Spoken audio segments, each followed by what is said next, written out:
FTP நேயருக்கு வணக்கம். இன்று நம்முடன் ஐயா ரவீந்திரன் சார் வந்திருக்கார். சார் வணக்கம் சார். வணக்கம் சார்.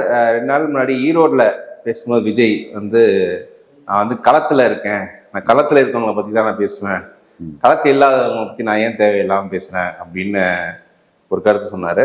ஸோ இது எதுக்குன்னா, அவர் ஏன் அதிமுக பாஜக நாம் தமிழர் போன்ற கட்சிகளை பற்றி எது பேசாமல் திமுக பற்றி பேசிகிட்டு இருக்காருன்றதுக்கு இது அவர் சொன்ன பதில் இது. அதுக்கு இன்னைக்கு சீமான் சொன்னவர் விஜய் களத்துக்கே வரலன்னு நீங்கள் சொன்ன விஷயத்த சொல்கிறாரு. ஸோ இதை எப்படி பார்க்குறீங்க? இல்லை, இதில் என்னன்னா விஜய்க்கு மிகப்பெரிய ஏமாற்றம். விஜய் பேசுறது தன்னை பெருசாக பொசிஷன் பண்ணுறாரு. அப்புறம் பொசிஷன் பண்ண உரிமை, நான் ஆட்சியை பிடிப்பேன்னு கூட பொசிஷன் பண்ணலாம். அவரு ஏன் ஸ்டாலினுக்கு எனக்கு தான் போட்டின்னு ஏன் சொல்லணும், நான் தான் நம்பர் 1ன்னே சொல்லிட்டு போயிடலாமே.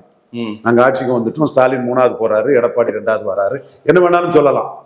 நீ 26 எலெக்ஷன் கமிஷன் ரிப்போர்ட் வர்றது வரை நீ என்ன வேணாலும் கிளைம் பண்ணலாம். அது உன் உரிமை, யாருக்கும் தெரியாது. அது ஒரு இமேஜினரி கிளைம், ஒரு கற்பனை கிளைம், ஏட்டுச்சுரக்கா கிளைம். ஸோ நீ உன்னை ஸ்டாலினுக்கு அடுத்தா கிளைம் பண்றது ஒரு பாசிட்டிவான அம்சம் தான் விஜயை பொறுத்தளவுல. ஆனா நீ கிளைம் பண்ணாலும் ஆளு ஸ்டாலினை எதிராக பார்க்கலையே, அதுல நீ அடி வாங்கிட்டியே, உன் கருத்து அதுல செத்து போச்ச, விஜய்க்கு கருத்து அதுல பணமா போச்ச, செத்து போச்சு பணமா போச்சுங்கிறதெல்லாம் உண்மையிலே நான் களத்தை பார்த்து தான் சொல்றேன். நான் அந்த செத்து பணம்ங்கிற வார்த்தையெல்லாம் அமங்கலமான வார்த்தையை சொல்லணும்னு எனக்கு எண்ணமே கிடையாது. இது சொன்னாதான் விஜய்க்கும் ஆதவர்ஜுனாவுக்கும் புரியுங்கிறதுக்காக தான் செத்து போச்சுங்கிற கருத்தை நான் அந்த வார்த்தையை, அந்த ஒரு அமங்கலமான வார்த்தையை நான் சொல்றேன். ஏன்னா நீங்க திமுகவை எதிரின்னு சொல்றீங்க, ஒரு பயம் அதை சீண்டலையே. நீ உங்களுக்கு தான் எதிரி, உதயநிதி ஸ்டாலின் எதிரி, அதனால ஸ்டாலின் எதிரி. ஆனா அந்த இடத்துக்குள்ள உங்களை பார்த்து வந்த கேடர்ஸ் உங்களை எதிரியா பார்க்கலையே, ஸ்டாலினை எதிரியா பார்க்கலையே, எந்த ரியாக்ஷனும் இல்லையே. செத்தவங்க வெத்தலை பாக்கு கொடுத்த மாதிரிலாம் இருந்தது. எடுத்து போட்டு பாருங்க ஆதவர்ஜுனா, முந்து நூடுல்ஸ் ஆயிருவீங்க ஆதவர்ஜுனா, காலி ஆதவர்ஜுனா. உங்க எண்ணங்கள், திட்டங்கள், உங்களோட சபரீசனுக்கு எதிர்ப்பு மனநிலை எல்லாமே காலி. விஜய் வேணா அதுக்கு தயாரா இருக்கலாம். உதயநிதி ஸ்டாலின் மேல உள்ள வன்மத்துல அந்த கூட்டம் தயார் இல்லை. வந்தது அருந்ததியர் கூட்டம், நம்மளை வாழ வச்சது ஸ்டாலின், கலைஞர் ஸ்டாலின். அந்த கூட்டம் 100% ஈரோடு கிழக்குல சீமானுக்கு எதிராக 100% உதயசூரியனுக்கு ஓட்டு போட்ட கூட்டம். கழிஞ்ச முறை 80% கை சின்னத்துக்கு ஓட்டு போட்ட கூட்டம். 2 இடமும் சீமானை தான் அவங்க எதிரியா பார்த்தாங்க. ஸோ நீங்க அரசியல் எதிரி, கொள்கை எதிரி, இதெல்லாம் சொல்லி முடிச்சுக்கிட்டு சீமானை அட்டாக் பண்ண வரும்போது ஆர்ப்பரிச்சு கைத்தட்டி சீமான் எதிர்ப்பை அங்கீகரிக்கிறான். அப்போ அவன் சீமான் எதிர்ப்பாளர். விஜய்க்கு கேடஸ் சீமான் எதிர்ப்பாளர், ஸ்டாலின் எதிர்ப்பாளர் அல்ல. ஐயோ எவ்வளவு பணத்தை செலவழிச்சு இவ்வளவு கோடிகளை கொட்டி போட்டு, ஐயோ ஜானாரிக்கசாமி நாயுடுகாரு பரிதாம பேட்டீரே, உமக்கு ஸ்டாலின் எதிர்ப்பு கிடையாதுன்னு எனக்கு தெரியும். RSSக்கு எதிராக ஸ்டாலின் தான் பிஜேபியை தோக்கடிக்க முடியும்னு எண்ணம் கொண்டவர். ஐயோ ஆதவர்ஜுனா ரெட்டிகாரு, அவர் நிலைமை தான் ரொம்ப பரிதாபமான நிலைமை. விஜய்க்கு பரப்புரையில வந்த கூட்டம் ஸ்டாலின் எதிர்ப்பு கூட்டம் அல்ல.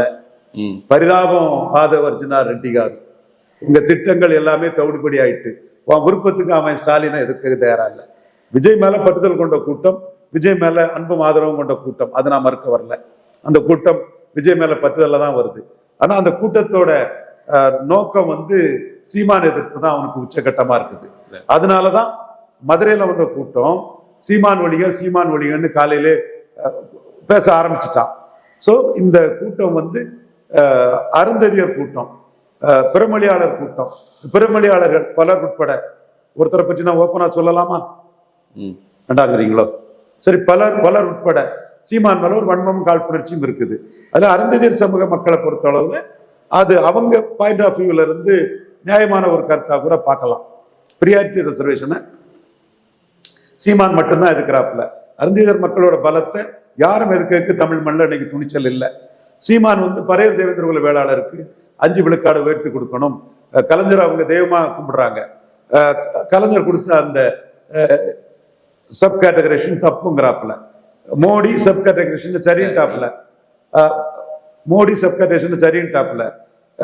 3 ராஜ்யசபா அவங்களுக்கு கிடைச்சிருக்கு. மோடி 2வது ராஜ்யசபாவும் சகோதரர் எல்முருகனுக்கு கொடுத்துருக்காப்புல. எல்முருகனுக்கு கேபினெட்டே கொடுக்கணும். அது மடிகாஸ் மத்தியில கர்நாடகா, ஆந்திரா, தெலுங்கானாவிலையும் தமிழ்நாட்டில் அருந்ததி தர்மத்திலையும் 29 மோடிக்கு ஒரு பெரிய கெயினை கொடுக்கும் நானே சொல்றேன், என் கருத்தா முன் வைக்கிறேன். பட் சீமான் கருத்து அருந்ததியர் மக்கள் மத்தியில பெரிய சொல்ல கோவப்பட்டுருச்சு. இல்ல அருந்ததியர் மக்கள் ஏன் இது கோவப்படுறாங்க? அவர் வந்து பழைய தேவேந்தருக்கு 5% கேட்கறாங்க, அதுக்கு ஒரு தாராளமா கொடுக்கலாமா? இவங்க எதுக்கு அதுக்கு கேட்கணும் போறாங்க?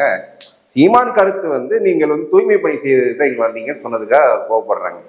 அது அந்த கூட்டம் சீமான சொன்னதும் ஆர்ப்பரிச்சுது. அவங்க வந்து ஓட்டு போடுவாங்கன்னு வரும்போது, போலரைசேஷன் வரும்போது ஸ்டாலினுக்கு தான் போடுவாங்க. அருந்ததியர் ஓட்டும் ஸ்டாலினுக்கு தான் அதிகம் விழும், புறமொழியாளர் ஓட்டு ஸ்டாலினுக்கு தான் அதிகம் விழும். அருந்ததியர் ஓட்டு ரொம்ப முக்கியமானதுங்கிறனால தான் ஜெயலலிதா கருத்தை குப்பை கூடையில தூக்கி போட்டுக்கிட்டு கலைஞருக்க முடிவுக்கு சரின்னு எடப்பாடி பழனிசாமியே வந்துட்டாரு. காரணம், அவருக்கு கொங்கு வேளாளர் பிளஸ் அருந்ததி இருந்தாதான் ஜெயிக்க முடியும்னு அவர் நினைக்கிறாரு. இதுதான் உண்மை நிலைமை. சோ அந்த கூட்டம் எடப்பாடிக்கு எதிரான கூட்டம் இல்லை, ஸ்டாலினுக்கு எதிரான கூட்டம் இல்லை, கொள்கை எதிரி பாஜகவுக்கு எதிரான கூட்டம் இல்லை, முழுக்க முழுக்க சீமானுக்கு எதிரான கூட்டம். அது சீமான் வந்து நீங்க ஏன் விஜயை கைது பண்ணலன்னு கேட்கிறாரு. ஸ்டாலின் வந்து எந்த தலைவரும் தன் தொண்டரை இறக்கதை விரும்ப மாட்டாருன்னு விஜயை காப்பாத்தி விடுறாரு ஸ்டாலின். அப்ப அவன் ஸ்டாலின் எதிர்க்க மாட்டான். சீமான் தான் ஏன் கைது பண்ணல, கேரவனை போலீஸ் ஸ்டேஷனுக்கோ கோர்ட்டுக்கோ கொண்டு போய் நிறுத்திருக்காண்டாமா, துருப்பிடிக்கட்டு. இந்த கடப்பார துருப்பிடிப்பு கதையா வருது, இந்த கேரவன் துருப்பிடிக்கட்டுன்னு சீமான் சொல்றாரு. அப்போ சீமான் மட்டும்தான் விஜய 2 சனியனை மாலையா போட்டுக்கிட்டு ஒரு கொடுஞ்சனிய வந்து நிற்குதுங்கிறாரு. அவன் பேசுறதும் புரியாது, அவன் தொண்டம் கத்துறதும் புரியாது, இப்படி ஒரு கட்சி கூட்டம்னு அடிக்கிறாரு. சோ அவங்க ஜெனரலிஸ்டா ஒரு இதுல நீங்க இன்னைக்கு அஜித்னா பைக்கு சீமாஞ்சன மைக்கு, அஜித்னா பைக்கு சீமாஞ்சன மைக்குன்னு ஈரோடு கிழக்குல பெரியார் மண்ணா பெரியாரே மண்ணான்னு நடந்த களத்துல இல்லாத விஜய ஒரு பொருட்டே இல்லை, ஒரு ஆளே இல்லை, நீ எல்லாம் தூசுன்னு அஜித்த இவரு சாட்டை திருமுருகனா இருக்கும். அஜித்தை வச்சு ஓட்டு வரலன்னு அப்படி நம்பல. ஆனா விஜய் கிண்டல் பண்ணதுக்கு அஜித்னா பைக்கு சீமாஞ்சன மைக்கு, அஜித்னா பைக்கு சீமாஞ்சன மைக்குன்னு நக்கல் அடிச்சாங்க. ஸோ இதெல்லாம் விஜய் ரசிகர்களுக்கு பாதையிலானாலும் சரி, அல்லது அருந்ததியர் சமூக மக்களுக்குனாலும் சரி, புறமொழி சகோதரர்களாலும் சரி, அவங்க விஜய் பின்னணியில விஜயை பார்க்க வர்றவங்க சீமானை தான் எதிரியா பார்க்கறாங்களே தவிர மு.க. ஸ்டாலின் மேல பற்றுதலோட தான் இருக்கிறாங்க. விஜய் தான் தூண்டி விட்டு மு.க. ஸ்டாலினுக்கு எதிராக அதை கத்த வைக்கிறாரே தவிர அது கூட அவங்களுக்கு விருப்பம் இல்லை. விஜய்க்காக 4-5 பேர் கத்துறானே தவிர வேற யாருமே ஸ்டாலினை எதுக்கல. நீங்க என்ன சொல்றீங்க? அதாவது தமிழ்நாட்டில் ஒரு தலை சிறந்த ஆர்கனைசர்கள் ஒருத்தர் செங்கோட்டையன் வந்து அருந்ததியர் மக்களை மட்டும்தான் கூட்டு வந்திருக்காருன்னு சொல்றீங்க. ஏன் வெள்ளாள கவுண்டர் யாரும் வந்திருக்க மாட்டாங்களா? அங்க ஈரோட்டுல இல்ல வன்னியர் யாரும் வந்திருக்க மாட்டாங்களா? அதுதான் வெள்ளாள கவுண்டர் வன்னியர் வந்து ரசிக மனப்பான்மையில அஜித்னா பைக்கு சீமாஞ்சன மைக்குன்னு சொல்லி விஜய் ஒரு ஆளே இல்லைன்னு 8 விழுக்காடு ஓட்டு 16 விழுக்காடு ஓட்டு ஈரோடு கிழக்குல வாங்கி காட்டிட்டாருன்னு போது சினிமா ரசிகர்கள் இரஸ்பெக்டிவ் ஆஃப் காஸ்ட் வந்து ஒரு வேதனை வந்திருக்கலாம். அது மட்டுமல்ல, சிவகார்த்திகேயன் இவர் பம்மி பதுங்கி மைக் படத்தை போட்டு வசூலுக்காக பிழைப்புக்காக வியாபாரத்துக்காக மைக் படத்தை போட்டு விஜய் ஆதவர்ஜுனா ஜானகிருஷ்ணன் பைபிளை கூட சத்தியம் பண்ணுப்பா, வசூலுக்காக மைக் படத்தை போடலன்னு, நீ உண்மையான கிறிஸ்தவன் தானே, பைபிளை கூட சத்தியம் பண்ணு, என்ன டேஷுக்கு மைக் படத்தை போட்டு மக்களவை தேர்தல் காலகட்டத்தில் சீமானுக்கு சின்னத்தை போட்டு விளம்பரம் போட்ட, எதுக்கு போட்ட? ஜான அரிக்கசாமி வாங்கின காசுக்கு மைக் படத்தை போட்டு என் விளம்பரம் போட்ட, கோட்டு படத்துக்கு வசூலை பார்க்கணும்னு. அதுக்கப்புறம் நீங்க விக்ரவாண்டி வரும்போது நடுநிலை நீங்க சிவகார்த்திகேயன் போல்டா வந்து சீமானை பார்த்துட்டாப்புல. சோ இந்த சிக்கல்கள் எல்லாம் உங்களுக்கு வந்து ஒரு திரையுலக சிக்கலா வருது. நீங்க படையப்பா மிகப்பெரிய சாதனை படைச்சிட்டு போகுது. இந்திய வரலாற்றிலே ரீரிலீஸ் படத்துக்குள்ள ஒரு பெரிய லெவலுக்குள்ள வந்துட்டு தமிழ்நாட்டில் கம்பேரிட்டிவ் ஆட்டு எந்த படமும் இல்லை, எம்ஜிஆர் படமும் இல்லை, சிவாஜி படமும் இல்லை, அஜித் படமும் இல்லை, விஜய் படமும் இல்லை, எந்த நடிகர் படமும் இல்லைங்கிற அளவுக்கு ஒரு பெரிய சாதனையை படைச்சு கம்பேரிட்டிவ் எல்லாமே எழுப்பி போயிட்டு இருக்குது. ரஜினிகாந்தை போய் சீமான் பார்க்கிறார், நானும் கூட போயிருந்தேன். சோ சிவகார்த்திகேயன் வந்து சீமானை பார்க்கிறாரு. இதெல்லாம் ஒரு சினிமா ரீதியாட்டு உள்ள ரசிகர்களும் விஜய் சீமானுங்கிறது அரசியல் களத்துக்குள்ளேயும் வருது. சினிமா ரீதியா விஜய்க்கு எதிரான ரசிகர்கள் எல்லாம் அப்படி வந்து சீமான ஒரு பாராட்டக்கூடிய ஒரு தன்மையை நம்ம பார்க்கிறோம். அதே வேளையில சீமான் விஜய் அடிக்கிறாருன்னு விஜய் ரசிகர்களும் சீமானை தான் எதிரியா பார்க்கறாங்களே தவிர அவங்க வந்து ஸ்டாலினை எதிராக பார்க்கல. நீங்க வெள்ளாள கவுண்டர் வந்திருந்தாலும் சரி, வன்னியர் வந்திருந்தாலும் சரி, அவங்களும் ஸ்டாலினுக்கு எதிராக போகல. நான் அருந்ததியர்கள் வந்து கலைஞரை தெய்வமா கூப்பிடுறான், செலை வச்சு இது பண்றான், ஜெயலலிதா இறந்த பிறகு அருந்ததியர் சமூக சகோதரர்கள் ஓட்டு வந்து இது உதயசூரியனுக்கு தான் கிடைக்குது, பூத் வைஸே நம்ம பார்த்துட்டுங்க லெவல்ல ஸ்டாலின் விஜயை பார்க்க வந்த அருந்ததியர்கள் ஸ்டாலினுக்கு தான் ஓட்டரா மாறுறாங்க. போலரைசேஷன் நடக்கும். விஜய் அதுல மிகப்பெரிய ஏமாற்றத்தை சந்திப்பாரு. அது காரணம், நீங்க துணிச்சலா சீமான் மாதிரி விக்கிரவாண்டி களத்துக்குள்ளே வந்திருக்கணும். களத்துக்குள்ள போலரைசேஷனை மீறி சீமான் நின்று எடுத்தது 6% ஓட்டு தான். அன்னைக்கும் போலரைசேஷனை மீறி சீமான் எடுத்தது 1.5% ஓட்டு தான். அன்னைக்கு கமலஹாசனை தாண்டி சீமான் இருக்கிறாருன்னா போலரைசேஷனை பற்றி அச்சப்படாம களத்துக்குள்ள துணிச்சலா வந்து நின்னாரு. ஃபார்ச்சூன் ஃபேவர்ஸ் தி பிரேவ். விஜய் போலரைசேஷனை கண்டு பின்னங்கால் பட ஓடிட்டாரு. நான் தான் பலமுறை சொல்லியிருக்கிறேன், ஏதோ நான் சொல்றது மக்களுக்கு ரீச் ஆகாது, விஜய் சொல்றதுதான் நீச் ஆகுதுன்னு முழு பூசணிக்காய சோத்துல மறைக்கிறாரு விஜய். நீங்க கட்சி ஆரம்பிச்சுட்டு விக்கிரவாண்டியில போலரைசேஷனுக்கு பயந்து லெட்டர் பேடா இருந்திருக்க கூடாது. ஃபார் எக்ஸாம்பிள், மீண்டும் எடப்பாடி வந்து அன்புமணிக்கு ஒரு கணிசமான சீட்டை கொடுத்து 30 சீட்டெல்லாம் கொடுத்து ஒரு ஒரு கூட்டணி அமைச்சு 10.5 நான் தான் கொடுத்தேன்னு கடலூர்ல சொன்னார்ல, அதே மாதிரி ஒரு ஸ்டாண்ட் எடுத்து வந்துட்டாருன்னு வைங்க. விஜய் எங்க போவார்? 90 தொகுதியில விஜய்க்கு கேண்டிடேட் இருக்க மாட்டான். போலரைசேஷன்ல துண்டை காணும் துணியை காணுன்னு போக வேண்டியதுதான். 23 விழுக்காடு தேர்தல் வர்றதுக்கு முன்னாடி வந்த பிரசாந்த் கிஷோருக்கு 3.5 விழுக்காடுல போயிட்டு, ராஜீவ் பிரதாப் ரூடி ராஜ்கோட் எம்பி மத்திய அமைச்சரா இருந்தவர் தெளிவா சொன்னாரு, தேர்தல் வர்றது வர இருப்பீங்க, தேர்தல் வரும்போது தேர்தல் களத்துக்குள்ள கேண்டிடேட்டே பிரசாந்த் கிஷோருக்கு கிடையாது, காலி ஆயிருங்க சொன்னாரு. போலரைசேஷன் தான் நடந்தது. என்டிஏ அலையன்ஸுக்கும் இண்டி கூட்டணிக்கும் போலரைசேஷன் தான் நடந்தது. முஸ்லீம் பிளஸ் யாதவ் ஒரு சைடு, அப்பர் காஸ்ட் ஒரு சைடு போலரைசேஷன் நடந்தது. காங்கிரஸ்ல உள்ள அப்பர் காஸ்ட் ஓட்டர்ஸ் வந்து மைதிலி பிராமின்ஸ், ஒரு பூமிகா அரசு, இவங்க தான் ராகுல் காந்தி ஆட்கள் தான் தேஜஸ்வி யாதவுக்கு போடாம பிரசாந்த் கிஷோருக்கு போட்டாங்க. அப்ப இங்கேயும் அப்படிப்பட்ட ஒரு போலரைசேஷன் தான் நடக்கும். விஜய் பார்க்க வந்த கூட்டம் ஸ்டாலினுக்கு ஓட்டர்ஸ்.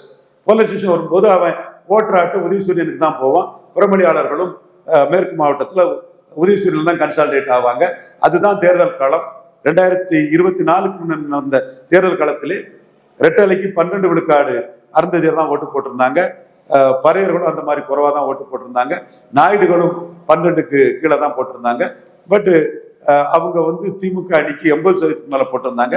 இப்போ திமுக அணிக்கு 90 விழுக்காடுக்கு மேல அவங்க போட்டிருக்காங்கன்னா, உங்களை வரக்கூடிய கூட்டம் விஜயை பார்க்க வந்த கூட்டம் தான். ஸ்டாலின் மீது பற்றுதல் கொண்ட கூட்டம், ஸ்டாலின் மீது எதிர்ப்பு இல்லாத கூட்டம், அதே வேளையில் சீமான் மீது கடுமையான எதிர்ப்பு கொண்ட கூட்டம். இப்போ நாம் தமிழர் தம்பிகள், சாட்டை, இடும்பாவனம், கார்த்திகா, இவங்க எல்லாம் தமிழ்நாட்டுல அத்தனை ஊர்கள்லையும் விஜய்க்கு வந்து ஒரு கூட்டம் தான் நாஞ்சில் சம்பத் போட்டாப்புல. இவங்க 4-5 கூட்டம் டெய்லி போட்டுட்டு இருக்காங்க. எல்லா கூட்டத்திலையும் விஜய் வந்து கடுமையா விமர்சிச்சு அடிச்சு தாக்கி தகர்த்துட்டு இருக்கிறாங்க. சோ விஜய் எதிர்த்து பேசுறதே தங்களுக்கு லாபம்னு நினைக்கிறாங்க. இப்ப கமலஹாசன் வரும்போது எம்ஜிஆர் ஆட்சி அமைப்போன்னு ஐயா கமலஹாசன் சொன்னாரு. எம்ஜிஆர் ஊழல் பிரிச்சு அடிச்சு அரையவர்களை கல்வி தந்தி ஆக்கினாருன்னு சொன்ன சீமான் இன்னைக்கு ஃபார்ச்சூன் ஃபேவர்ஸ் தி பிரேவ்னு போல்டா எம்ஜிஆர் ஊழல்வாதினி அடிச்சதுல சீமான் உயர்ந்திருக்கிறார். இன்னைக்கு விஜய் இன்ஸ்டிடியூஷனல் கரப்ஷன் பண்ண ஊழல் பெருச்சாளி ஊழல் வழக்குக்காக குன்கா இந்திரா காந்தியை கன்வீட் பண்ண சின்கா நீதித்துறையின் மாண்பை காற்றியவர், ஜெயலலிதாவை கன்வீட் பண்ண குன்கா நீதித்துறையின் மாண்பை காற்றியவர். அவரும் ஒரு கிறிஸ்தவர் தான், ட்ரூ கிறிஸ்டியன், நியாயமான கிறிஸ்டியன், அது பாராட்டத்தக்கக்கூடிய கிறிஸ்டியன், போற்றி போட வேண்டிய கிறிஸ்டியன், நேர்மையான நீதிபதி, தரமான நீதிபதி, நீதித்துறைக்கு ஒரு எடுத்துக்காட்டாக சின்காவும் குன்காவும் இருக்கிறாங்க. அந்த குன்காவில் கன்விக்டட் அக்யூஸ்ட் ஆகி வாட் கேரவனுக்கு போறீங்களா, யுவர் அக்யூஸ்ட் மேடம் சொல்லி ஒரு அக்யூஸ்டா இருந்தவர் ஜெயலலிதா. அந்த ஜெயலலிதாவை தூக்கிக்கிட்டு அன்னைக்கு திரையுலகத்துல வசூலுக்காக அண்ணாமலை தம்பி ஆட வந்த நான் ரஜினியை வச்சு பொழப்ப பார்த்த விஜய் இன்னைக்கு ஊழல் மகாராணி இன்ஸ்டிடியூஷனல் கரப்ஷன் பண்ண ஜெயலலிதா வச்சு பொழப்ப பார்க்க வந்திருக்கீங்க. ஓகே, வரவேற்கிறேன். அந்த ஜெயலலிதாவுக்குன்னு ஒரு வேல்யூ இருக்குது. அந்த வேல்யூ எடப்பாடிக்கு போகுது. செங்கோட்டை மூலமா அந்த வேல்யூ வந்து உங்களுக்கு வந்துச்சுன்னா அது மகிழ்ச்சி தான். எடப்பாடியை பலகீனப்படுத்துறதுல மகிழ்ச்சி தான். நான் அதை ஒன்றும் தவறா நினைக்கல. ஆனா சவுக்கு சங்கர், ரங்கராஜ் பாண்டே, துக்ளக் ரமேஷ், இன்னும் கொஞ்சம் தரப்பினர் சொல்ற மாதிரி திமுகவுக்கு விஜயால எந்த பாதிப்பும் இல்லை. வந்த பிரமணி சகோதரர்கள் வந்து ஸ்டாலினை எதிர்த்து கோஷம் போடுன்னு சொல்லும்போது கோஷம் போடல. பரிதாப பேட்டிங்களே ஆதவர்ஜுனா, பரிதாப பேட்டிங்களே ஆதவர்ஜுனா, உங்க எண்ண ஓட்டத்துக்கு விஜய் பார்க்க வந்த கூட்டம் இல்லையே. நான் இதை பொய்யா சொல்லல, கொஞ்சம் கிண்டலா கேலியா சொன்னாலும் கூட நீங்க அதை தட்டி பாருங்க வலைவலியில. அவர் பேசும்போது என்ன மூடுல அந்த கூட்டம் இருக்குன்னு பாருங்க, உங்களுக்கு எல்லாருக்குமே தெரியும். சோ விஜய்க்கு என்ன ஓட்டம் பிளாப்பு. விஜயோட உதயநிதி ஸ்டாலின் வன்மத்துக்கும் தனிப்பட்ட முறையில உதயநிதி ஸ்டாலின் திரையுலகில ஆளுமை செலுத்தினால உங்களோட பொறாமை உச்சரிப்புக்கும் உங்க ரசிகர்களே தயாரில்லை. அவன் திமுக எதிர்ப்பு, உங்க ரசிகர்கள் தயாரில்லை. உங்க ரசிகர் சீமான் எதிர்ப்புல தான் இருக்கிறான். ஏன்னா ஸ்டாலின் வந்து உங்களுக்கு அரெஸ்ட் பண்ணாதது, உங்க ஆட்கள் யாரையும் அரெஸ்ட் பண்ணாதது, உங்களை அக்யூஸ்டா போடாதது, உங்க கேரவனை சீமான் சொன்ன மாதிரி போலீஸ் ஸ்டேஷன்ல கொண்டு வச்சு துருப்பிடிக்க வைக்காதது எல்லாமே வந்து சீமானா அவன் விரோதியா பாக்குறான். அவன் வந்து நீங்க படிச்சு சொன்னாலும் அடிச்சு சொன்னாலும் இந்த பாவநாசம் படம் மேட்ரு மாதிரி நீங்க என்னதான் உங்க ரசிகர்களை ட்ரெயின் பண்ணாலும் அவங்க ஸ்டாலினை எதுக்கு தயாரா இல்ல. ஸ்டாலின் 2009 இருந்ததோட 20 மடங்கு அருந்ததியர்கள் வந்து இன்னைக்கு வளர்ச்சி அடைஞ்சிட்டாங்க. அதுக்கு கலைஞர் காரணம்னு சொல்றத ஏத்துக்கிட்டவன் உங்க மேல அபிமானத்துல உங்க கூட்டத்தை உங்க பார்க்க வந்தான். அவன் நீங்க சொன்னாலும் ஸ்டாலினுக்கு எதிராக அவன் போக தயாரில்லை. குறிப்பா கிறிஸ்தவர்கள் வாக்குங்கிறது RSSக்கும் பிஜேபிக்கும் எதிராக உங்க ரசிகர்களே உங்க படத்தை பார்க்கிறவங்களே ஸ்டாலினுக்கு தான் போட போறாங்க, RSSக்கு திமுக காங்கிரஸ் தான் போட போறாங்க. சோ இது வந்து விஜய் போலரைசேஷன்ல சிக்கி காலி ஆயிடுவாருங்கிறத தெளிவா காட்டிட்டு அதுதான் நம்ம சொன்னோம். விக்கிரவாண்டி களத்துக்குள்ள நீங்க கரூர்ல உங்களை காண்பிச்ச மாதிரி விக்கிரவாண்டி களத்துக்குள்ள வந்து போலரைசேஷனை தடுத்திருக்கணும். போலரைசேஷனை தடுக்காம களத்தை விட்டு ஓடி இருக்க கூடாது. களத்தை விட்டு ஓடணும் பிறகு மீண்டும் போலரைசேஷன் வந்தா உங்களுக்கு என்ன கிடைக்கும்? ஒண்ணும் கிடைக்காது. தெளிவா நான் தெளிவாயிட்டேன். ஓங்கி அடிச்சுட்டேன். நீ உன் கருத்து கணிப்பு எல்லாமே அடிச்சு சுரக்கா. களத்துல போலரைசேஷன் வரும்போது இந்த அபிமான கூட்டம் வந்து ஓட்டா மாறாது. சார் இதுல வந்து விஜய் பேசுறது அதே மாதிரி அவர் கொடுத்த ப்ரொஜெக்ஷன் எல்லாம் பார்க்கும்போது செங்கோட்டையன் கூட இந்த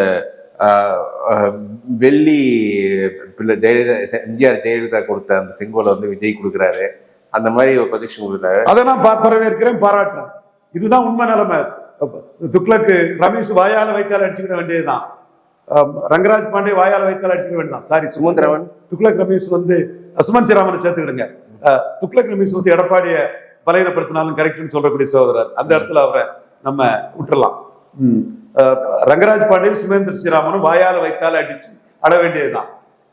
அதிமுக ஓட்ட பலையினப்படுத்துறாரு. அந்த அத்திக்கடவு அவினாசியில எம்ஜிஆர் ஜெயலலிதா போல விட்டுக்கிட்டு தன்னை முன்னிறுத்துறாரு எடப்பாடின்னு சொன்ன செங்கோட்டையனுக்கு முக்கிய இடத்தை கொடுத்துட்டாரு. புரட்சி தளபதிங்கிறாரு. புரட்சி தலைவர், புரட்சி தலைவி, புரட்சி தளபதிங்கிறாரு. அந்த இடத்துக்குள்ள ரெட்டைலைக்கு விழுந்த ஓட்ட காலி பண்ணதுக்குள்ள இத எம்ஜிஆரையும் ஜெயலலிதாவையும் கையில தூக்கிட்டாரு. அதுவும் ஜெயலலிதாங்கிறவங்க விஜய் மனச்சாட்சி இல்லையா? விஜய் பொழப்புதானா? விஜய் என்ன விஜய் நீங்க உங்களை அடிச்சு அநியாயமா எத்தனை முறை நான் சொல்லியிருப்பேன். ஜெயலலிதா பண்ணது அநியாயம், அழிச்சாட்டியும், ஒரு நல்ல படத்தை கெடுக்கிறது, ஒருத்தன் பொழப்ப கெடுக்கிறது தப்பு, தலைவா படத்தை அடிச்சது ஜெயலலிதா அநீதி, அக்கிரமம், அராஜகம் நான் சொல்லியிருப்பேனா இல்லையா? விஜய் ப்ரோ நான் சொன்னனா இல்லையா? தாம்பரத்துல நலத்திட்ட உதவிகளை கொடுக்கறத தடுக்க நினைச்சது அநீதினு சொல்லியிருக்கனா இல்லையா? இதையும் சொல்லியிருக்கிறேன். எங்க ஐயா ராமதாஸுக்கு அநீதி பண்ணவங்களுக்கு ஓப்பன் காட்டுச்சேரின்னு ஏற்க தண்டனை கொடுத்தான். சங்கராச்சாரியார கைது பண்ண அந்த அநீதிக்கு ஏற்க தண்டனை கொடுத்துன்னு கூட நான் சொல்லியிருக்கிறேன். அது வேற விஷயம். பட் உங்களுக்கும் ஜெயலலிதா மேல கோபம் இருந்தது. நீங்க வந்து சர்க்கார் படத்துல வச்சு வாங்குனீங்க ஜெயலலிதாவை. ஓகே, நல்ல விஷயம். வச்சு வாங்குனீங்க. முருகதாஸ் போல்டா நின்னாரு. அப்போ நான் வந்து ஒரு மந்திரி மிரட்டாருன்னா அந்த மந்திரி மோத்த காட்டுறா, எல்லாரும் எல்லா காலமும் ஒரே மாதிரி இருக்க முடியாதுன்னு வெங்கடேச பண்ணையார் அம்மா அந்த ஐயாவளி நாடாச்சு சொன்னேன். கருத்து அந்த மந்திரிக்கு சொன்னேன். அவன் மோத்த காட்டல அந்த மந்திரி. இந்த அளவுக்கு உங்க உணர்வை நீங்க வந்து சர்க்கார் படத்துல காட்டினீங்க. எடப்பாடி வந்து நியாயம், ஜெயலலிதா பற்றி நீங்க சொன்னது நியாயம் விஜய். ஜெயலலிதா பற்றி நீங்க சர்க்கார்ல சொன்ன நியாயம் விஜய். நான் ஆமோதிக்கிறேன் விஜய், பாராட்டுறேன் விஜய். ஆனா இப்ப என்ன பதவி நிலைமை ஆகி பாத்தீங்களா விஜய்? பாவம். நீங்க வந்து மோடியை பார்த்து நீங்க உங்க ஆட்கள் எல்லாம் வைகோ அண்ணனுக்கு பிரச்சாரம் பண்ண சொல்லி, என்டிஏ கேண்டிடேட்டுக்கெல்லாம் பிரச்சாரம் பண்ண சொல்லி, கடைசியா 6 விழுக்காடு ஓட்டு ஜெயலலிதா உயர்ந்து, தென் 39க்கு 37 ஜெயலலிதா ஜெயித்து, அது சாதனை தான். ஜெயலலிதா திராவிட இயக்க வரலாற்றுல ஒரு 37 சீட்டு ஜெயித்தது எம்ஜிஆரே செய்யாத ஒரு சாதனை, கூட்டணி இல்லாம செய்த சாதனை. நான் பாராட்டுறேன். விமர்சனிக்கோட இடத்துல ஊழல் பெருச்சாடி தான் ஜெயலலிதாங்கிறது நான் அடிச்சு சொல்லுவேன். அது எனக்கு மாறுபட்ட கருத்து கிடையாது. அந்த சாதனைய உங்களை வெத்து வெட்டு செல்லாத நோட்டு டம்மி பீஸ்ன்னு உங்களை காட்டி முடிச்ச பிறகு நீங்க அந்த அம்மா இறக்குறது வரை அரசியல் பேச இல்லையா விஜய்? என்ன விஜய் இப்ப அந்த அம்மா படத்தை தூக்கிட்டு வாரீங்களே, உழைப்புக்காக என்னவும் செய்வீங்களா? ஓகே, அப்படி நீங்க செய்யறதுல எடப்பாடி பலையினப்பட்டா எனக்கு மகிழ்ச்சி தான். நானும் என் இஷ்யூல தான் இருக்கிறேன். நீங்க அப்படி எம்ஜிஆர் ஜெயலலிதாவையும் ஊண்டுகோலா கொண்டு எம்ஜிஆர் ஜெயலலிதாவையும் எடுத்துட்டு வந்து நீங்க எடப்பாடிங்கிற அந்த டிக்ளைன் ஆயிட்டு இருக்கக்கூடிய சக்தியை பலகீனப்படுத்தினா மகிழ்ச்சி தான். அது பலகீனப்படுத்த வேண்டிய சக்தி தான். ரெண்டு ஜாதியை வச்சு சமநீதி சூறையாடக்கூடிய சக்தி தான். பலன் இல்லாத ஜாதிகள், சீமானை ஏத்துக்க முடியாதவங்க உங்களை ஏத்துக்கிட்டாலும், எடப்பாடி பலகீனப்பட்டு விஜய் பலப்பட்டாலும், செங்கோட்டை அண்ணன் பலப்பட்டாலும் எனக்கு மகிழ்ச்சி தான். சோ இதுல உங்க வந்து ஒரு ஊழல் பெருச்சாலியை தூக்கி சுமக்குறீங்க. நோட்டுக்கு ஓட்டுக்கு காசு கொடுத்து ஜெயித்தவரை தூக்கி சுமக்குறீங்க, அது உங்க விருப்பம். ஆனா எடப்பாடி அதன் மூலமா பலகீனப்படுத்துவீங்கன்னா அது எங்களுக்கு மகிழ்ச்சி தான்.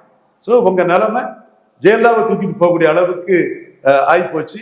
இது உங்க பிழைப்புக்கு கரெக்ட் தான். ஏன்னா நீங்க அடிப்படையிலே பிழைக்கிறது எப்படின்னு, வாழும் வித்தை எப்படி, அரசியல் வியாபாரம் பண்ணுவது எப்படி, சினிமா வியாபாரம் எப்படி பண்ணுவதுங்கிறத தெளிவா தெரிஞ்சவங்க தானே. அந்த பி.டி. செல்வகுமார் எடுத்த புலி படம் தோல்வி அடைஞ்சதும் ரஜினியும் கமலும் இருக்கக்கூடிய ஒரு இடத்துல ரஜினி காலில் மட்டும் விழுந்து ஆசீர்வாதம் வாங்கிட்டு வந்தீங்க. ஆதாரத்தை தரட்டா, ஆதாரத்தை எடுத்து விட முடியும். அப்ப நீங்க கமலஹாசனையும் மதிச்சிருக்கணும். அப்போ இப்படி சதவுள்ள இடத்துல கத்தி ஆடுங்கிற மாதிரி ரஜினிக்குள்ள பாப்புலாரிட்டி அதிகம். அதனால அண்ணாமலை தம்பி ஆள வந்தாலும் ரஜினிக்கு பாப்புலாரிட்டி பாருங்க. படையப்பா என்ன பிச்சுக்கிட்டு போகுது. இன்னைக்கு சனி ஞாயிறு 2வது வாரம் ஃபுல் ஆகுது. அப்போ இந்த பாப்புலாரிட்டியில உங்களுக்கு ஒரு லாபம் கிடைக்கிறதுக்காக அன்னைக்கு நீங்க போனீங்க. இப்போ உங்களை ரஜினி உங்களுக்கு எதிராக எதுவும் பண்ணல. உங்களை காலி பண்ணி ஒரு குழந்தைய கொல்றது மாதிரி கேரளாவில் பிரேக் ஈவனான தலைவா படத்தை தமிழ்நாட்டுல அழிச்சாட்டியம் பண்ணி அநீதியா நீங்க என்ன சொல்லிட்டீங்க? அணில் மாதிரி உதவணும். நீங்க தூரத்திலே வரும்போது ஒரு ஷூட் பண்ணி தள்ளிட்டாங்க ஜெயலலிதா. உங்க படத்தை ஒரு குழந்தைய காலி பண்ற மாதிரி காலி பண்ணிட்டாங்க. அந்த ஜெயலலிதாவை தூக்கிட்டு போகக்கூடிய அளவுக்கு ஓட்டிய ஃபால் ரொம்ப வீழ்ச்சி விஜய் தம்பி. ஜான் ஆரோக்கியசாமி போன்றவங்க எல்லாம் இப்படி உங்களை ஒரு என்ன இது பார்ச்சூன் ஃபேவர்ஸ் தி பிரேவ் சீமான் அடிக்கிறாரு பாருங்க. எம்ஜிஆருக்கும் ஜெயலலிதாவுக்கும் இடையில எம்ஜிஆருக்கும் கருணாநிதி இடையில ஜெயலலிதாவை கடத்தி போட்டிருக்கு. பொங்கி எழுந்தாரு கேசி பழனிசாமி. கிடைச்சி தாயா போட்டிருக்கு, உண்மை தாயா சொல்றேன். வேற யாரையா கேட்டா ஜெயலலிதாவுக்காக. அதுக்கு பிறகு சீமான் சொல்றாரு, ஆஸ்திரேலியாவோட அழகான கடற்கரையா சென்னை மெரினா என் மண்ணின் கடற்கரை இருக்கும். இந்த திராவிட சுடுகாடுல ஆட்களை போட்டுக்கிட்டு எல்லாம் கடப்பாறை வச்சு போட்டு நான் வந்தா போட்டு தள்ளிடுவேன் ஐயா, அகற்றிடுவேன், அப்பதான் கடற்கரை அழகா இருக்குன்னு சொல்றாப்புல. அடுத்தால சீமான் சொல்றாப்புல. இப்ப சொல்ல முடியுமா உங்களுக்கு வீரப்பனை ஜெயலலிதா சுட்டு கொன்னது சரின்னு எடப்பாடி சொல்லிடுவாரான்னு கேட்கிறாப்புல. இன்னும் இன்ஸ்டிடியூஷனலி கரப்ஷன் பண்ணவரு ஜெயலலிதான்னு சொன்னாரு. ஜெயக்குமார் தான் அவரை பொங்கி எழுந்தாரு. அத்தகைய ஜெயலலிதாவை நீங்க தூக்கிட்டு வாரீங்க. ஓகே, உங்க வீழ்ச்சி, உங்க பலகீனம், தன்னம்பிக்கையின்மை, மக்கள் மீது உங்களுக்கு நம்பிக்கையின்மை, உங்க மீது உங்களுக்கு நம்பிக்கை இல்லாதது. ஓகே, என்ன வந்தாலும் நீங்க வந்து எடப்பாடி பழனிசாமி பலகீனப்படுத்தினா எங்க இஷ்யூக்கு பாபா சாஹேப் பீம்ராவ் அம்பேத்கர் சொன்ன மாதிரி identify the enemy, Edappadi enemy. நீங்க பலகீனப்படுத்ததை வரவேற்கிற விஜய், வாழ்த்துக்கிறேன் விஜய். நொந்து நூடுல்ஸ் ஆயிடுவாரு என் தம்பி ரங்கராஜ் பாண்டே. பாவம், அவர் என்ன செய்வாரு? பல நிரூபிக்காதவருக்கெல்லாம் ஓட்டு உண்டுன்னு அபத்தமா பேசிட்டு தெரிஞ்சவர். அடிச்சாரு திருநாக்கரசு அண்ணன், அடி கதற விட்டுட்டாரு அவரு. இப்ப நீங்களும் அவரை கதற விடுறீங்களே. சரி, ஓகே, உங்களுக்கு சர்வைவல் நடக்கணும், மினிமம் கேரண்டி வேணும். ஒரு படத்துக்கு வசூல் மினிமம் கேரண்டி இருக்குன்னா ஒரு ரெக்கார்ட் டான்ஸ் வேணும், ஒரு ஸ்டண்ட் வேணும். எம்ஜிஆரையும் ஜெயலலிதா பிடிச்சிக்கிட்டீங்க. வாழ்த்துக்கள் விஜய். இந்த விஷயத்துல நான் விமர்சிச்சாலும் நீங்க எடப்பாடியை பலகீனப்படுத்தீங்கன்னா எங்களுக்கு மகிழ்ச்சி. Identify the enemy Baba Saheb Ambedkar சொல்ற மாதிரி எங்க எனிமியாட்டு எடப்பாடி ஐயாவை ஐடென்டிஃபை பண்ணதுனால நீங்க வந்து எம்ஜிஆர் ஜெயலலிதாவை எடுத்துட்டு வர்றதை நான் வரவேற்கிறேன். அதையும் தாண்டி தமிழிசை போன்றவங்க எல்லாம் உங்களை பல நிரூபிக்காத, உங்களை திருநாக்கரசனுக்கு சரியான கருத்து தெரியாம அறகுறையா சொன்னதுனால அவங்க எல்லாம் கண்டஸ்ட் பண்ண தொகுதியில நீங்க சிஎம் கேண்டிடேட்னா இந்த எம்ஜிஆர் அரசியல் இந்த ஓட்டு கேப்டன் விஜயகாந்த் மதிமுக தொகுதியிலும் விசிகா தொகுதியிலும் பலகீனப்படுத்தின மாதிரி பலகீனப்படுத்தினாலும் அது நமக்கு மகிழ்ச்சி தான் விஜய் ப்ரோ. சரி சார், பார்ப்போம் எப்படி போகுதுன்றது. என்ன சார், தேங்க்யூ.